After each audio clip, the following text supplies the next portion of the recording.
मंत्री जी, बिहार चुनाव को लेकर के अगर बात करें तो जिस तरीके की भाषाई मर्यादा जिस तरह लोग होते जा रहे हैं उसको लेकर के इस तरीके से क्या करेंगे? देखिए, हम उस बयान की निंदा करते हैं। जहां राहुल जी बैठे हो इस तरह के मंच पे बोले जा रहे हैं तो ये लोकतंत्र के लिए खतरा है। और इससे उन्हीं का नुकसान हो रहा है। जो लोग मन में सपना सजोए हैं उस सपने में ये बयान हवा निकालने का काम कर रहा है। संघ प्रमुख का एक बयान आया था कि देखिए भारतीय कांग्रेस के प्रदेश अध्यक्ष संजय राय ने बड़े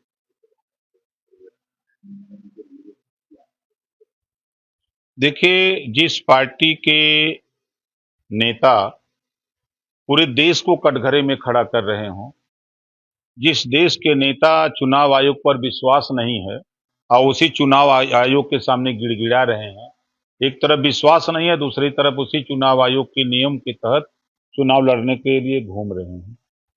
उस पार्टी के नेता से क्या उम्मीद की जा सकती है जब जिस पार्टी का नेता पूरे देश को कटघरे में खड़ा करता है, पूरे देश को बदनाम करने के लिए विदेशों में जाकर के भाषा बोला करते हैं, तो उस पार्टी के नेता तो कुछ भी कह सकते हैं। संजय ने क्या जीता तो रवैया मीडिया में आ चर्चा का विषय था इसको लेकर के बस भी लगातार तो जो गठबंधन में क्या माना जाए तो भी हो रही है। देखिए, गठबंधन ऑल इज वेल। आपकी टीवी चले, नेता दिखें, दोनों का एक बहुत चोली दामन का संबंध है। तो नेता कुछ बोल देते हैं तो उसको आप लोग चलाने लगते हैं, तो नेता का भी काम हो जाता है, आपका भी काम हो जाता है। इसी नाते नेता समय समय पर ये बयानबाजी बोलते रहते हैं। अखिलेश यादव ने तो बिहार में कहा है कि पहले अवध अब मगध। कहाँ हिम्मत मिलता ना, कहाँ बाबू होता तो वो दो पूड़ी लेता। क्या लगता है कैसा कि अवध के बाद मगध भाई भी आप देखिए, 14 हारे, 17 हारे, 19 हारे, 22 हारे, 24 हारे, हार का रिकॉर्ड बनाते जा रहे हैं और जा रहे हैं मगध जीतने। दिन में सपना देख रहे हैं। ये अखिलेश यादव जी जहां जाते हैं वहां भारतीय जनता पार्टी को ताकत देते हैं। उदाहरण के तौर पर उत्तराखंड गए बाई इलेक्शन में, यही अजय राय जी का बयान आया कि समाजवादी पार्टी की वजह से हम हारे। काफी सुर्खियों में रहा ये बयान।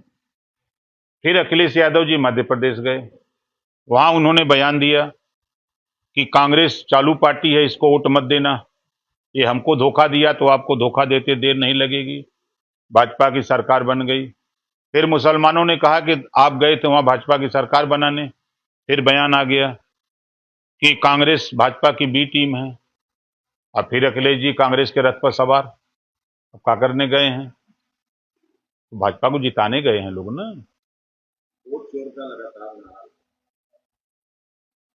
देखिए, वोट चोरी तो कांग्रेस ने शुरू की। पंडित जवाहरलाल नेहरू जी एक वोट पाए और सरदार पटेल, उनके वोट की चोरी हुई। 1952 में बाबा साहब डॉक्टर अम्बेडकर जी महाराष्ट्र में चुनाव लड़े लोकसभा, 78,000 वोट की चोरी कांग्रेस ने किया, जिसका एफिडेविट बाबा साहब डॉक्टर अम्बेडकर जी ने चुनाव आयोग को दिया।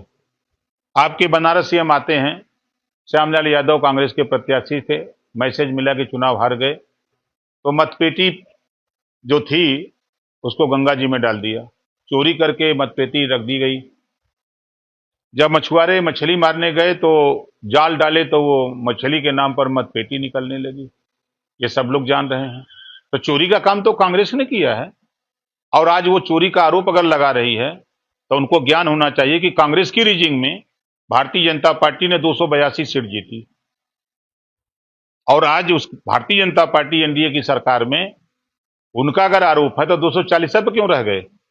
ये नहीं सोच रहे हैं? ये झूठ बोलने की मशीन बन गए हैं लोग। अफजाल अंसारी ने धनबाद बात की तो बात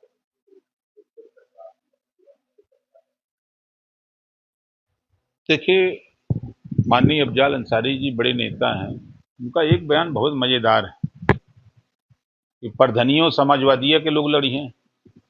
तो खुल के उन्होंने कहा कि प्रधनियों यादव लड़ी हैं, क्षेत्र पंचायत प्रधान वो लड़ी हैं यादव जी, प्रमुख यादव जी बनी है, जिला पंचायत सदस्य यादव जी बनी है, एमएलए यादव जी बनी है, मुख्यमंत्रियों यादव जी बार बार बनी है। इशारा उन्होंने किया था कि मुसलमान का भी नंबर आवे कि ना आवे। इशारा बड़ा तगड़ा था। अब बताइए, उन्होंने कहा ना कि राजभर कहां जाएगा, चौहान बिंद केवट मल्लाह कहां जाएगा, नाई गुण कुम्हार लोहार कहां जाएगा, आरक अर्गबंसी बंजारा बहेलिया, इनको भी तो मौका दो। अली साहब, चुनाव तुम ही लड़ोगे तो कैसे तुम सरकार बनाओगे? बहुत बढ़िया बयान उन्होंने दिया था।